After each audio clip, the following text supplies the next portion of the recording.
there's an aspect of the indigenous people which is spiritual, right? I mean, they're not purely rational thinkers. It has a lot to do with a respect for kind of animate world, right? This idea that it's not inanimate, it's animate. There's something there, which is vastly different from us. I mean, reconciling those two ideas from the, extreme rationalism that we represent to this indigenous state.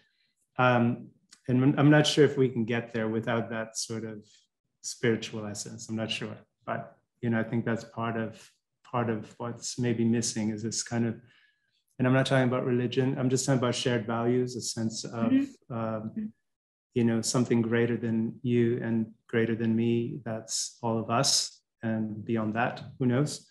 But so that's the one thing I think about. The other thing is when we talk about, the arduous process of getting up and getting dressed and getting into a train to go to a meeting, I feel that there's a lot more emphasis on, again, it's not just the metaverse, but creating this sort of virtual existence rather than making cities better, making them more engaging, not just sustainable in that way, being sustainable in low energy consumption, but just engaging, beautiful. I want to go out because it's a great experience. It's better than sitting here on my sofa. I want to go out.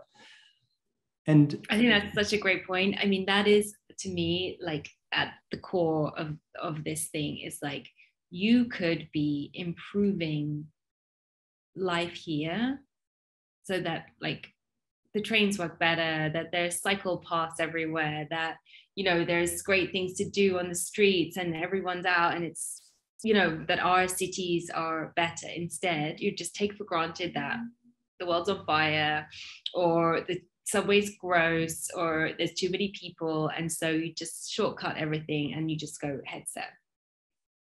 And that's where my heart just sinks. Mine too. It does. It does. I mean, you can see it when you walk down the street. You see people, again, they're wearing their headsets and they're looking at their phone and they're walking through the center of town, and you think, would you do that if you're walking through a forest? Would you do that if you were walking along a shoreline? I don't think so. And that, the thing that nature gives us is what I call unity of experience, right? The sight, the sound, the smell, that whole totality of little things that are hard to measure but add up to a lot, which in the city we're trying to drown things out. We're trying to shut our eyes. We want to sink into some kind of better, something better than the real thing in our headset, in our little screen. So yeah, I mean, that goes back to the idea of our own house needs to be fixed before we start thinking about fixing everyone else's house. I mean, I think that's where it really starts, creating cities that are safer for women. The idea that you shouldn't be out at night alone, really, that's just shameful, that we're in that state. And the idea that children are not safe, and the idea, all these things. And of course, what we're going to do is try to fix it with technology, right? We're going to put cameras everywhere as if that's really going to be the answer. And then cyborg cops will appear out of thin air to save the day. Well, that's not going to happen. But no, but it is a thing back to reality, and again, that inner hippie, or the re-indigenizing ourselves, so that we could be connected to a real experience. Something that we should be doing here at home as well. But yeah, and I think I don't personally play computer games, but I am interested in the components, that kind of leisure, the world of leisure and computer games, and people who maybe have differently able bodies, like having access to the imagination in that way. Like, I think that computer games have this kind of incredible landscape, and I've seen some really interesting work using VR for films, for example, so that you can go through an Ethiopian mine, for example, using a VR headset. Like, to me, the possibilities of using VR for leisure, for like videos, for film. Like I like it. Like I think that works. It kind of makes sense to me. But I like, and I also find it like the advances in like the kind of game engines. That games are like bigger than Hollywood. You know, it's absolutely 100% already happening, I guess. So I think that world is sort of already leapfrogged, and it's kind of a reality that if you're into games and you're into gaming, and there is a whole industry and there is a design community. My worry is about the brain drain of people from design schools who will be like, should I go, maybe someone super talented who has like a real, amazing gift for imagining master sort of, I don't know, amazing solutions to public spaces, but then they get hired by a game company, and that's that by, and they'll go on to make, tons of money and have loads of fun, but our built environment will not have that talented person.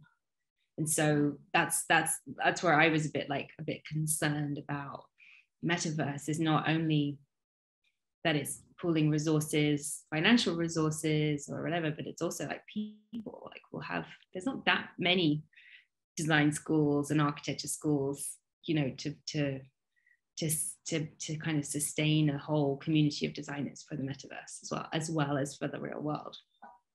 Right. Yeah, that's very true. And that is a bit scary. Yeah, that is. And I mean, architects are notoriously underpaid, right? I mean, we know that. That's kind totally of the world we're in. Yeah. So it's easy to just up the offer a little bit. A world without engineers and clients and, door schedules. It's like kind of appealing, I would imagine. Paradise. Yeah. Without, yeah. Coding. So I think, I don't know. To me, that's like a bit of a alarm bell. Would be the like what will happen to the profession, and the real creative people in the profession will be potentially spirited away into the world of games and metaverse. I mean, we could learn from that, couldn't we? When we think about what's happening to retail, where it's all going online, and therefore shops are closing down, especially the really cool independent ones. Mm-hmm. And if that happens, you kind of wonder, well, what's going to happen to the city? What will be the reason for going into a city center? Can't have a cafe one next to the other forever. I mean, it's not enough demand for all those. So what will the city be? And I wonder if maybe the city becomes a big game engine where you could actually experience just really cool stuff. What if we could do this thing where we can walk through this amazing landscape that's just, one wonderful thing after another. I mean, Paris was that, right? So many years ago, they created this wonderland, right? Which it still is in part. And I think Barcelona, to some extent, did that as well with the amazing quirky little parks, that are just full of imagination, obviously designed not by committee, but by some mad person who just had a crazy idea for something and did it. So there needs to be a little room for madness, and it can't be all institutionalized. But no, that's, so maybe you should run a competition for creating a kind of the next Wonderland and get it built, Beatrice. That's the next frontier of the world around. Yeah, exactly. It's like real life projects. Possibly. I do think that there is we're going to do a competition. We're going to have what I find interesting is this issue about architecture education, and a little bit about, my interest in rewriting the canon a little bit, adding more things to the canon, adding more women, adding, people of color, different indigenous voices, adding, not taking people away, get very sensitive about that. But I was thinking about under 18s and people before they go into architecture school, and the kind of climate change natives, kids who have grown up, alongside Greta Thunberg, been on climate strikes, how do we get those people into architecture, and how do we get those ideas of people whose world is so different than yours or mine? Their world is, I grew up in a world where kind of people talked about CO2s and don't use, it was like a ozone layer holes, and that was kind of it for me.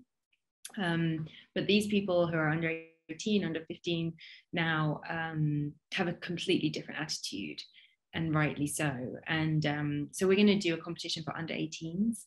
Brilliant. For the one around, yeah. An open design competition. And we're going to work with universities all over the world and try to get a kind of incubator type program running. So that's something that we'll be launching that next year. And I think, I see a lot of prizes and competitions for things, and competitions can be, I think for architects, and designers, it's like kind of tough going, competitions. Evidently 99% of people lose. So it's kind of, what's a more reciprocal or, slightly more rewarding kind of interaction maybe with an audience, rather than a competition that could be maybe disappointing. So we were thinking maybe it would be something like under 18s, and then kind of incubator programs. So they would work with mentors, a little bit like The Voice, fantastic. Something that would be. I was thinking, how would you help these 18-year-olds kind of give pictures to their visions, to create the narrative. No, I think exactly. It's absolutely great.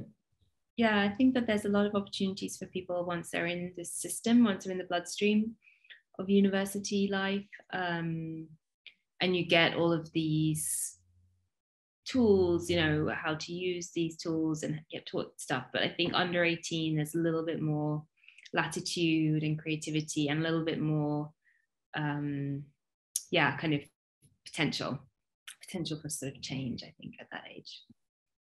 Just a crazy thought. In relation to what you said about competitions, because you're right, most people lose the competition. There's one winner. The other thing about a competition is you have to be sort of strategic about it. And maybe some of the best thoughts the best ideas don't necessarily emerge because you're trying to win it, as opposed to being very kind of pure about the intentions of promoting some ideas. And maybe a better format would be to just have a small invited group to explore ideas, and then it becomes a book, right? Or it becomes something that it's a shared kind of experience, and it's about finding solutions. Back to the thing about climate change.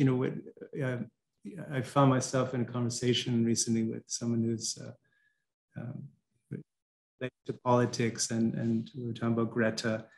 And their frustration was that the political class is perceived as being mendacious, and that they're not doing what they should do, and that there's no magic switch that they can flick to solve all the problems. And it's true, there is no switch. It is a very complex problem. It involves so many things, so many moving parts.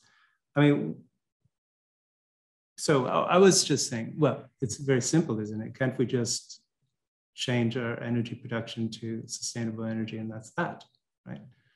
But that's not so simple either. Do you think there's a magic switch? Do you think there's a sort of trigger point or a leverage point to solve the climate crisis? I know that's a big question, because if you knew, you would have done it by now. But where do you think is the key? Where do you think is the real, the leverage point, I guess?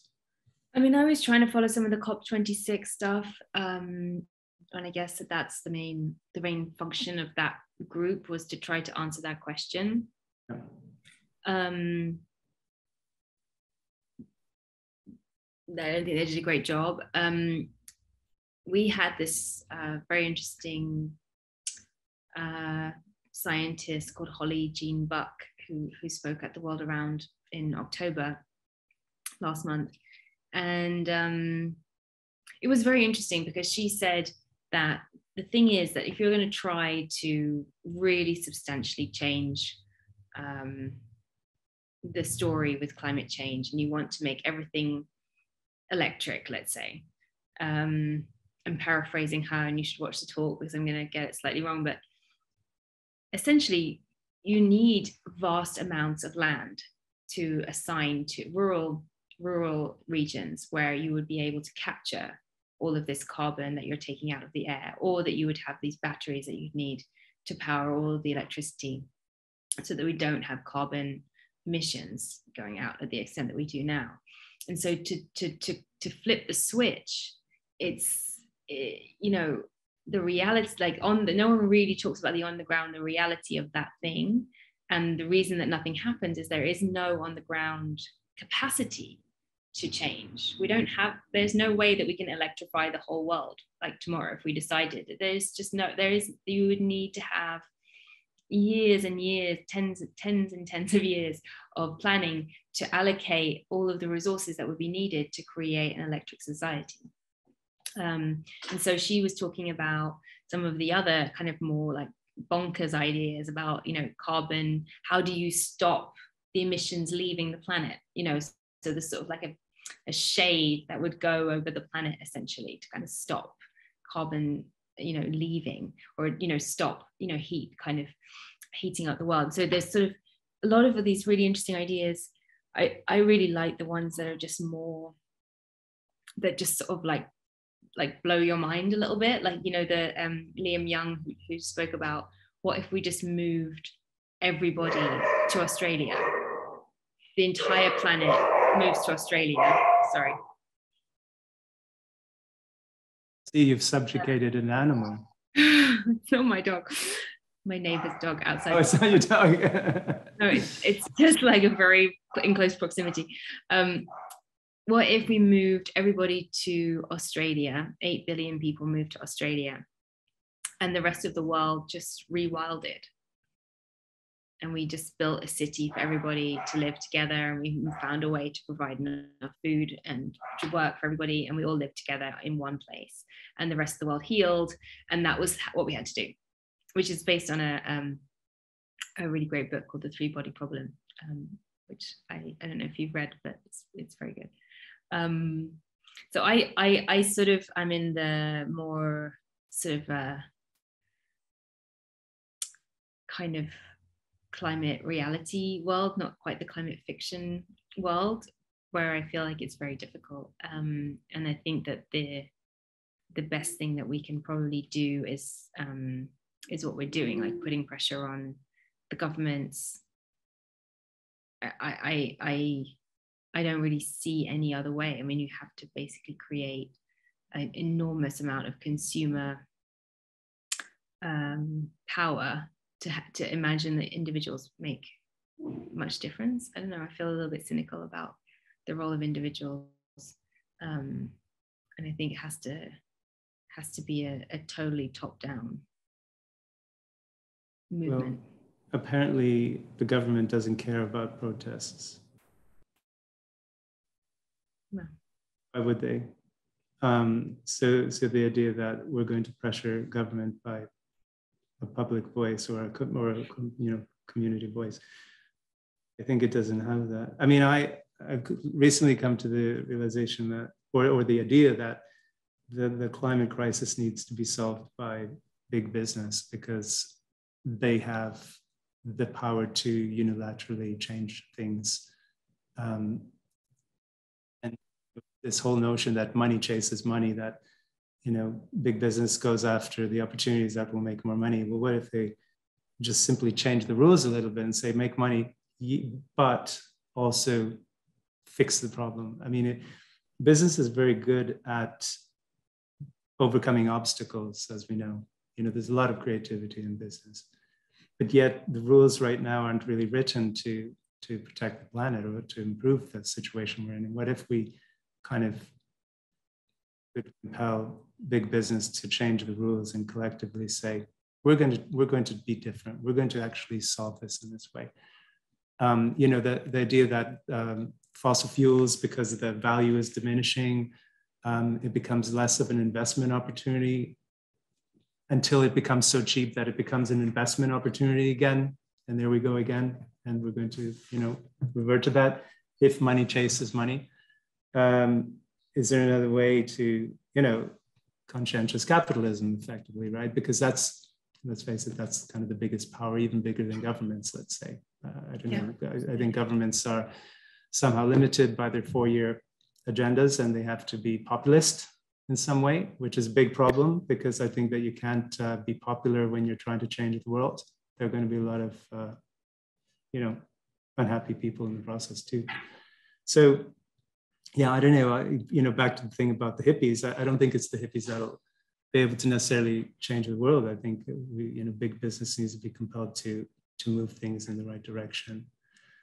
And the Greta Thunberg's generation, I wonder if this generation is suffering some kind of PTSD syndrome, because, I remember when in the 80s you had Gorbachev and Reagan talking about nuclear war and who's going to win. And, we'll have 30% of our population left versus your 0. Growing up thinking about, the idea that the planet can be annihilated by nuclear war was pretty depressing. And then, the music in the 80s, like, Red Balloons, 99 Red Balloons, and all these kind of apocalyptic songs. It's all there. It's in the popular culture. It's a reaction to this kind of apocalyptic future. And I wonder now for kids, and we don't really talk about it because we all accept that, yes, things are bad and we don't have a solution. And imagine being a 13, 14, 15-year-old, 17-year-old, and you think, wow, these adults really don't have a plan and we're all going to die. Imagine what they think about the future. I think it's quite devastating. Anyway, speaking of Greta, I know a lot of people criticize her in lots of different ways. But I think what's relevant about Greta is that as a young person, she's voicing her anger, even if it's hysterical at times, doesn't matter. She's, I think, speaking, on behalf of the hidden voices or the silent voices of her generation that probably don't even realize that they're living in a world that's effectively a ticking time bomb, and how could you live like that? I think 100%. And there's two things I'll say. One is that I have a friend whose daughter told me, one of the reasons I was thinking about this prize was my friend's daughter said that she's not planning on having children. She's like, she's 13 or 14. She's like, but I will never be a mother because what world could I have a child? Like she could see that the planet was not going to be able to sustain her child's life if she had a child, and so I was like, this is a 13-year-old who she knows, like she can see that the life of her daughter, if she had a daughter in 20 years, that life of that person would not be a good life because we're not creating the world for her child and her grandchildren to survive. And that was to me so like profound, such a profound conversation. It was just like, gosh, I'm so sorry, like this is extremely, it's very messed up. And then the other thing I'll say is that I won't name names, but I was doing an exhibition and I wanted to start the catalog text with something that Greta Thunberg said, and actually her school strike for climate was one of those big signs that was like, there is no planet B, right? You remember that? And I love that image. It's like, to me, it's like so great. And then the curators were like, well, actually, we're doing some work around Mars and people living on Mars. So that kind of is a planet B. And I was like, but you've been watching The Martian too much, I think.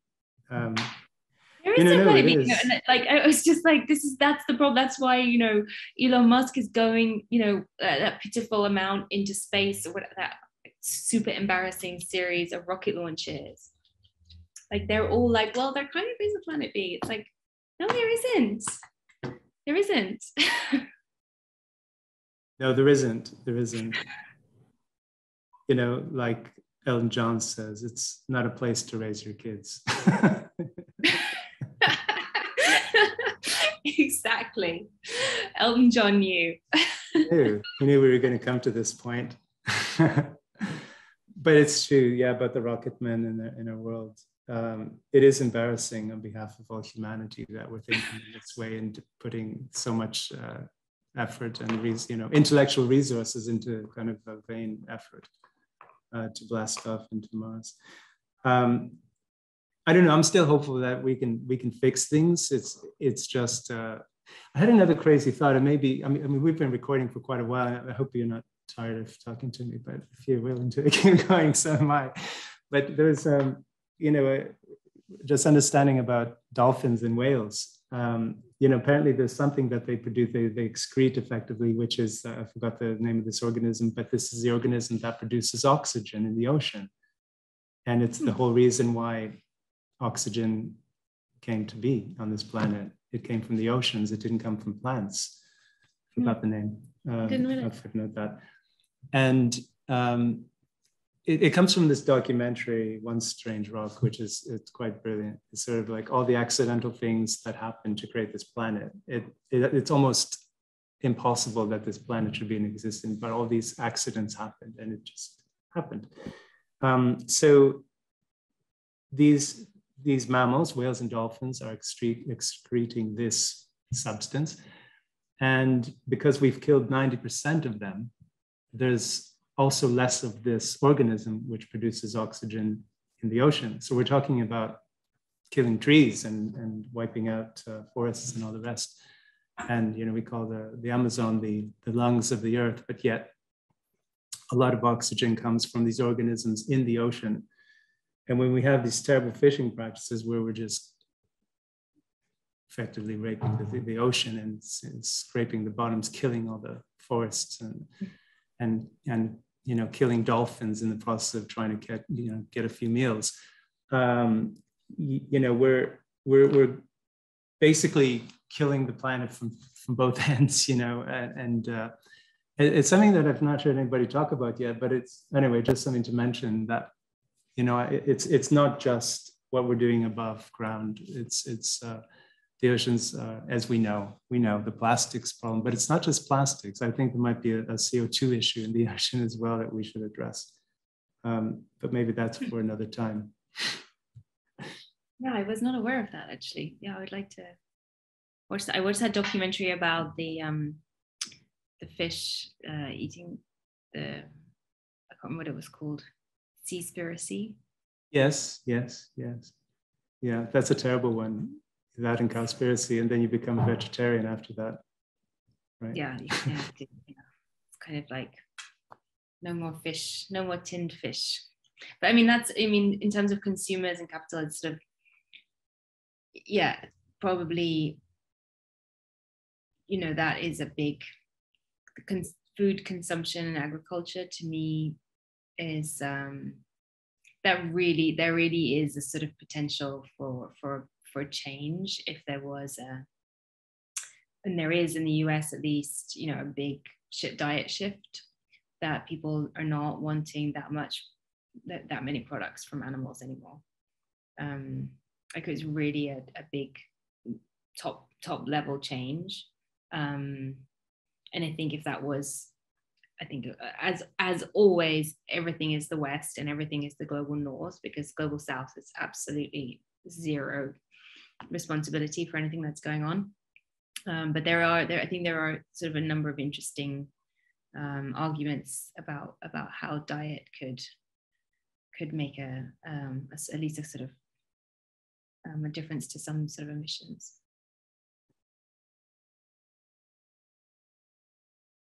Well, on that note, I hope I see you in London sometime and we can have dinner together or something. Yeah, thank you so much, Yorgo. It was a real pleasure and a privilege to talk to you about all these things. Absolutely, same for me. Thank you so much.